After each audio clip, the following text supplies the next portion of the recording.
Sebanyak 20 nama terduga pelaku penyerangan pos Koramil Kisor di Kabupaten Maubrat kini dalam pengejaran pihak berwajib.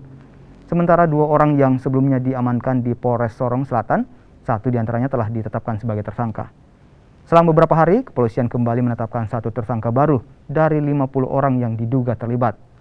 Pasca penyerangan pos Koramil, situasi keamanan di Kabupaten Maibrat berangsur kondusif.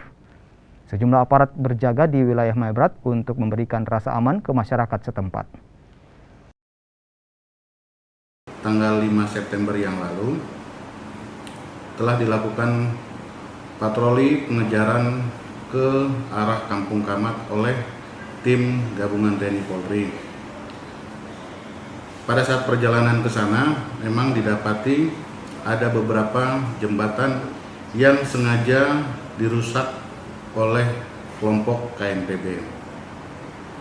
Mendapati hal tersebut, tim gabungan melaksanakan pengamanan setempat, kemudian mengeluarkan 1 tim untuk melakukan pengejaran ke depan.